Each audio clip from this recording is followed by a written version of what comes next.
apply. So that's great, man. I'm so happy for you. Again, we've been working together since the beginning and starting off with the CV and the personal statement and getting Yes. ready for interviews and everything. And just it's just so nice to see everything come full circle. So I'm so happy for you, man. So excited for you. This is great, great. So what also is exciting is this next section, which is tips, advice. Knowing what you know now and the process that you just completed, um, what are some things that you want to share with applicants that are preparing their past application and their candidacy right now for the next cycle? They're getting their stuff together right now. What three, four, or five things tips do you have for them as they start on this process and this journey? Yes, sir. So my number one tip would be to obviously you want to cover your academic basis. You want to stay competitive as far as academics goes. That's first and foremost. Whether you're applying to residency or not, you just want to make sure you know the material being taught. The second thing I would say would be to stay involved. Stay involved in we're speaking about pediatrics, so stay involved in, as any aspect that involves pediatric patients. For me, I was a coach, I was a substitute teacher. I would do we called it the Special Olympics. We did the Special Olympics, and then I would also do we have a program here in San Antonio called the Miracle League, and the Miracle League is basically where we help athletes with disabilities play softball. And so sports is big for me. And so I had consistent, experiences volunteering doing that. And that's just something that I like to do, whether it would have been on my application or not, applying or not. Be involved in the Pediatric Dental Society at your school, do your volunteering, academics, make connections, make genuine connections, because faculty members can tell if you're really passionate about what you're doing. Um, you know, if if you're thinking about doing pediatrics early in your career, talk to the pre-doc faculty member, get to know them, because that's most likely who's going to be able to write you a letter of recommendation. And their letter of recommendation is probably going to be highly weighted when the program directors read it at other schools, because they see how you worked with pediatric patients, and they've seen your dedication to the specialty. And so I would say that would be a big thing. That's something that I had. I was very close with our pre-doc faculty member, and so she knew me very well. She knew my dedication. She knew my heart. She knew my strengths. She knew my weaknesses. But she was able to write me a positive letter of recommendation, and and you're gonna need at least two other letters of recommendation. So make genuine relationships with other faculty members. Um, I would say another one's probably gonna have to be we have what we call here GPGs, so group practice leaders. And so they're the ones who see you on a daily basis. So you want to make sure you're also staying in good standing with your what we call our GPG leaders, because they're the ones who's going to be able to see you the most on a daily day basis. So they can possibly write even a little bit more about how you interact with patients in general, and your attitude and your work ethic. So you want to make sure you're staying on top of that. Um, some other tips I would say is to start early. Start the application early. That's the hectic part, trying to get all the information that's needed for the pass website. And when you say early, what do you mean by early? Like, give us an example of early. Well, I think the application opens in May.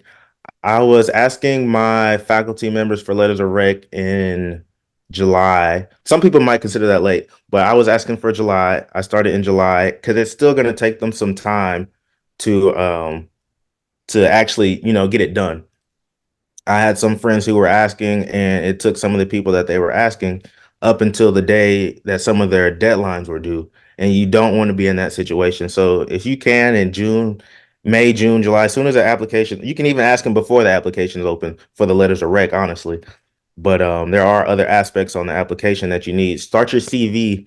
If you're a first year, second year dental student, third year dental student, start working on your CV. Keep track of the uh the volunteering, the shadowing, the different working experiences that you have. Start keeping track of that now, so that way when it's time to upload it into the past website, you're just copying and transferring it. It's not you're trying to think of dates like when did I do that? Did I do this? Did I do that? Am I getting Keep a hours? journal. Keep a journal, y'all. Keep a journal every year, even if you're not sure if you're going to be applying to residency. You should still be taking a journal of and journaling those experiences of shadowing, things that you've seen, interactions that you've had, because you don't know. You You don't know. don't know. So luckily I was able to memorize most of my stuff. I had it jotted down, but I was able to memorize some of the other stuff that I was involved with because I was doing it on a consistent basis. But definitely keeping track of that. And then the next biggest thing would be saving, because applying is not cheap, especially the more programs you start applying to. You can start adding, $100 for each program. And then some of these programs want supplemental fees just so you can tell them your name and why you want to do dentistry again. And then the traveling, once you're able to get an interview, the traveling aspect, the flights, the hotels, the Uber, the food, that's a big thing. All different aspects of the application process that you should try to keep track of. And then one last thing I would say is being on top of your school requirements, because you're gonna miss once these interviews start coming up, you're gonna miss clinic sessions, and so you want to make sure you're on top of your clinical requirements as far as that goes, so that way when it's all over, you're not stressed at the end of the year um, with clinical requirements. Man, those are some great tips, man. Those are 6 great tips for all of you that are listening and watching and considering and getting ready to launch your application and your candidacy for pedo. Stay competitive with your academics. Stay involved with pedo related organizations and groups and events. Volunteer. Make sure you're volunteering. Also making sure that you have genuine connections with staff and faculty and your leaders in the clinic that know you. Why? Because at some point you may want to ask them to write a very strong letter of recommendation based on your connections with them. Starting the application early, right? And documenting the things that you're doing as early as first year with your CV, and keeping a journal along with that of all of those activities, because you don't know. You don't know what you may do. You may think one specialty, and then after 2 years, it may be something similar, but not the same one that you initially thought. But if Sure. you have your journal and you have your record of all the things that you've done and experienced, you can still use that when you're doing your applications in between D3 and D4 year as well, right? Also, keep saving money, right? Saving money for that pass application, those fees, and each of those programs have their own. Some of them have their own supplemental applications and fees, and then also fees and costs for travel and for those in-person interviews. And then also, like you said, the last one, maintain and stay on top of your school requirements, because you're going to have some days and some time away from the clinic, which means you need to make up that time somehow and make sure that those clinic requirements are done as well. So seven great, amazing tips, man, for the candidates. And guys, if you have heard something up to this point that has given you some value and been beneficial, that you liked and you think it's helpful, hey, please put a comment down in the chat, and feel free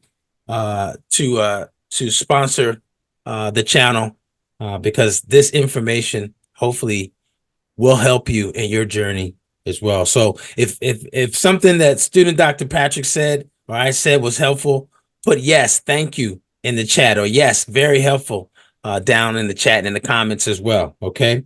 Dr. Um, I have one more tip, Dr. Darwin. yeah.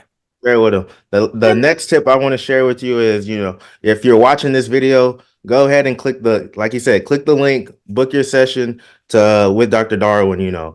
I would say his tips, his information, his coaching, his guidance was all very instrumental in me being able to prepare myself and getting my CV, getting my application in a more professional manner that's ready to be sent to these programs, because that's what they have to go off of, is what you send them. So you want to make sure that your CV, your application, your